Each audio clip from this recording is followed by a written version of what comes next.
Oiê, sexto ano, tudo bem? Pessoal, então continuando, né, nossa aula, como eu prometi para vocês, estou gravando aqui a resolução comentada dos exercícios. Então eu vou comentar um pouco sobre cada atividade que eu deixei de tarefa. Então eu deixei o número 2, número 3, número 4 e número 7 para vocês fazerem. Então, o que eu vou fazer? Eu vou comentar sobre cada um. Se você já fez e me enviou, não tem problema. Você pode fazer a sua correção aí no seu caderno. Se você ainda não me enviou, você pode estar fazendo junto comigo, aproveitando para tirar as suas dúvidas, tá? O que você ainda não entender, você anota e me manda de dúvida para eu poder te ajudar, ok? Então, olha só, acompanha aqui comigo. A número 2 fala assim: quais são as três partes fundamentais de um neurônio? Qual delas capta impulsos nervosos e qual os transmite para outras células? Então, vamos ver a imagem aqui? Bom, então eu separei aqui, né, aquela imagem do slide, e eu tenho aqui um neurônio, certo? Completinho aqui, outro neurônio aqui, e assim vai. O neurônio, ele é formado por essas estruturas aqui da ponta dele, né, que parece uma arvorezinha, um raminho, alguma coisa assim, que é chamado de dendrito. Depois, eu tenho essa parte aqui do neurônio, onde fica o núcleo, que é chamado de corpo celular. E então, eu tenho como se fosse uma cauda bem extensa, chamada de axônio. Qual é a parte que recebe o impulso nervoso e qual é a parte que transmite? Então, o impulso nervoso, ele chega pelo dendrito, ele chega aqui por essa ramificação aí, passa pelo meio, pelo corpo celular e é encaminhado pelo axônio para outra célula. Nesse caso aqui, o impulso nervoso está sendo transmitido de um neurônio para o outro. Desculpa, passei o slide. Então, ele está sendo transmitido de um neurônio para o outro, mas isso também pode acontecer de um neurônio, quando a informação chega no destino, essa parte aqui final do axônio, ela pode estar encostando, por exemplo, numa célula muscular que vai ser responsável pela ação, né? Então, o impulso ele vem pelo dendrito, passa pelo corpo celular e vai pelo axônio em direção ao local desejado, tá? Essa aí é a resposta número 2. Número 3. A número 3 fala assim, ó, vou abaixar aqui um pouquinho. Reescreva o texto abaixo em seu caderno, completando-o corretamente com as palavras adequadas. Então, o que ele fala, ó, o sistema nervoso, se você imprimir isso aqui, você pode fazer nessa folha mesmo, tá? Não precisa copiar tudo de novo no seu caderno. A não ser que você não imprimiu, daí você tem que copiar, tá bom? Senão você não vai entender o texto. O sistema nervoso, que é formado por bilhões de células nervosas. Quem são as células nervosas? Denominadas quem? Neurônios, né? Que você acabou de ver a imagem. É responsável pela coordenação de muitas funções em nosso organismo. Isso você já sabe porque eu já falei na aula, né, do vídeo que eu gravei para você. O sistema nervoso é um importante centro. Então, ele falou centro. Que sistema nervoso que é esse? O sistema nervoso é dividido em duas partes, central e periférico. Então, o sistema nervoso central é um importante centro de decisões, algumas delas voluntárias e outras involuntárias, que eu já expliquei para vocês.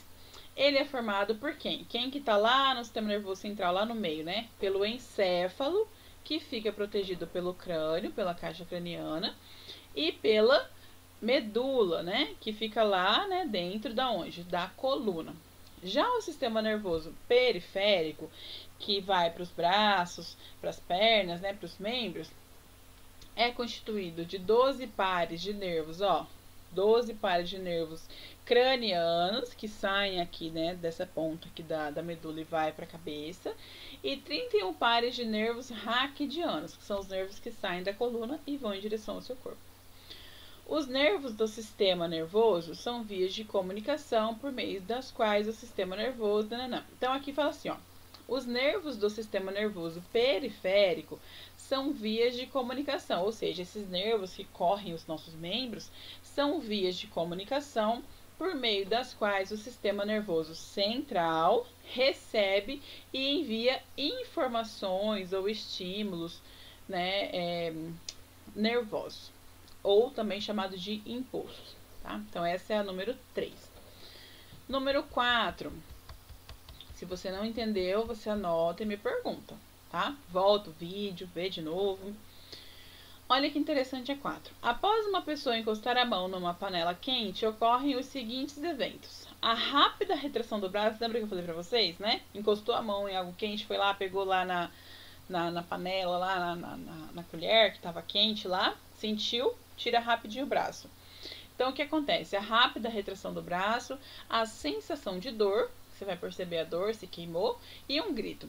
Descreva a atuação do sistema nervoso nesses eventos. Então, aqui, ó, quando a pessoa encosta, você encostou e você sentiu quente, você tirou rapidamente, esse evento é chamado de ato reflexo. Você teve um reflexo, né? Você sentiu e rapidamente tirou, coordenado lá pela medula espinhal.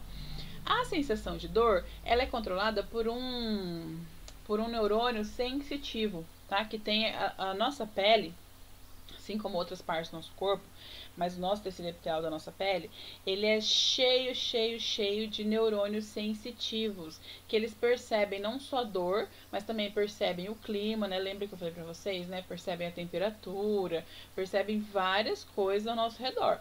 Por quê? Para nos proteger, tá? Então, a sensação de dor, ela é sentida por um neurônio sensitivo, né? Que tem aí as sensações.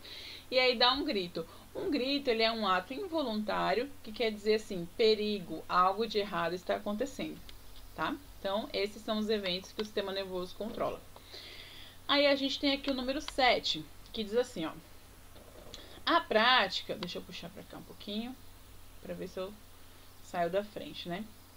Então, a prática de modo incorreto e sem supervisão. Ops, passei demais. Deixa eu ver onde que tava. Deixa eu voltar lá, acho que passou muito.